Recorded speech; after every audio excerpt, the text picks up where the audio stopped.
Hello everyone, my name is Elizabeth Tomorang, and in this occasion I want to share my argumentation, my opinion about death penalty for corruptors. Is it necessary? The death penalty might be an alternative to overcome the serious corruption in Indonesia. There are activists who believe that big criminals should be sentenced to death. However, human rights reject the death penalty for corruptors. Teten Masduki, coordinator of Indonesian Corruption Watch (ECW), supports the death penalty for corruptors with opinion. I agree with the death penalty for corruptors. A mega corruptor is worse than soldiers who kill demonstrators, said Teten. In Teten eyes, criminal acts of corruption are extraordinary crimes against violence and human rights. HAM. The reason is that violence and human rights violation have the same characteristic as corruption. Widespread and systematic human rights violation in various places leave widespread impact and systematic trace. Likewise, corrupt Bank Indonesia liquidity assistance (BLBE) funds have destroyed the country economy. As a result, people who do not enjoy it end up suffering.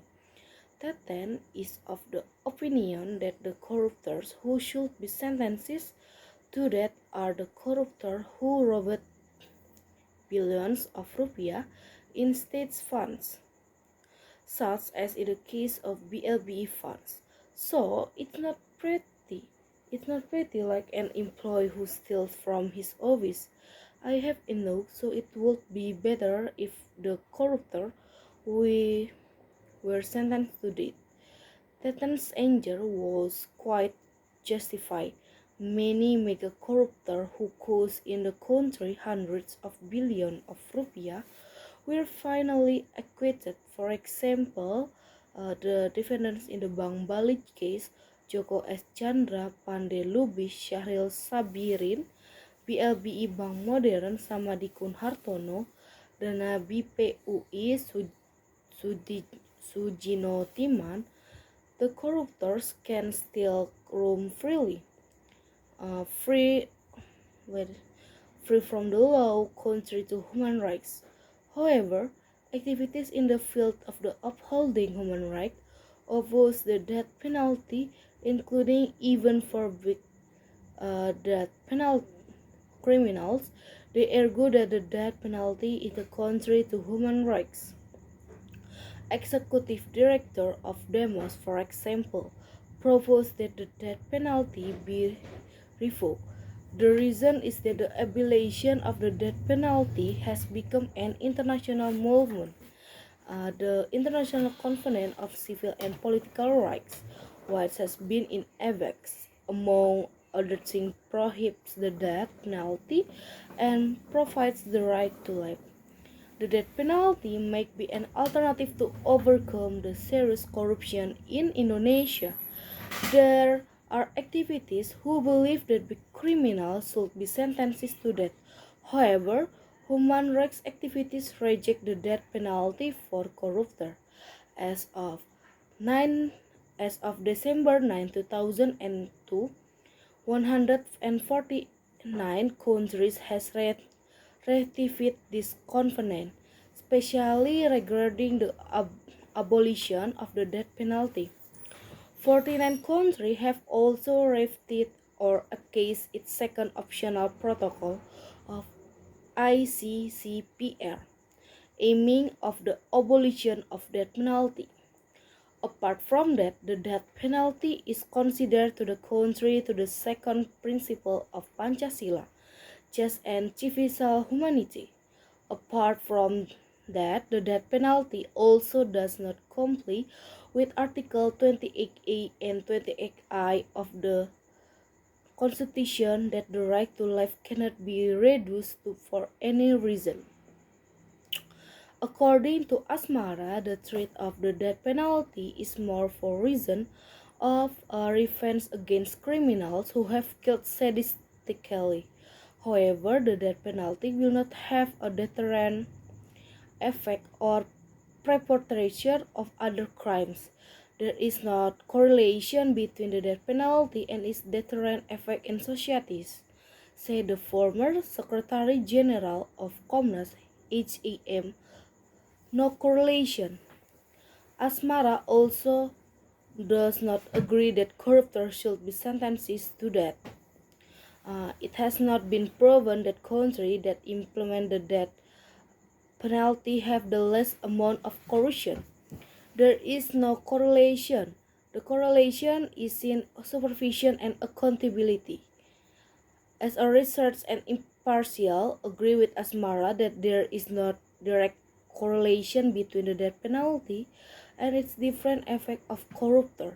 He gave the example of China. Every year, 50 to 60 people are sentenced to death in China. But the proof is that China is still one of the 10 most corrupt countries in the world. China has been campaigning to eradicate the criminal acts of corruption. In late 2000, China dismantled a smuggling and corruption network involving 100 Chinese officials in Fujian province. So has China, a total of 84 people were found guilty and 11 people were sentenced to death. On a 9 on a March 9, 2001, Hu Changqing was executed only 24 hours after his appeal was rejected by the Supreme Court. The deputy governor of Jiangxi province was sentenced to death after being acquitted of accepting bribes worth. The death sentences handed down to Hua Changqing was later commuted shock therapy by Chinese leaders. Eradicating corruption is a matter of life and death for the party is the slogan that Chinese leaders continue to echo, especially Prime Minister Zhu Rongji, known in China as one of the Mr. Clean. Difficult to implement, it seems that Indonesia will not yet implement that death penalty for corruptors. Apart from the government's low commitment to law enforcement officials are also half-hearted in taking action against corruptors. Not to mention, there are still some groups who reject the death penalty. Munarman from HLBHI or Munir from Impartial are among those who reject the death penalty. In fact, it is recommended the government make the pardon institution more effective as a tool to reject the application of the death penalty. There was an interesting statement from the Chief Justice of the Supreme Court, M.A., toward the state the death penalty was not is according with the constitution. It's also good that our friends thinks like that, but if I'm not mistaken, the same people some time ago said corruptors should corruptors should be given the death penalty, but how they say the death penalty is against the constitution. But that's okay, Indonesian people are dynamic in the thinking, said Beger. Unfortunately, Beger did not mention that people who change their minds. Beger also started that the definition of the right to life in Article 28 of the 45 Constitution is a person's right not to be killed arbitrarily. So this is for me. Thank you very much.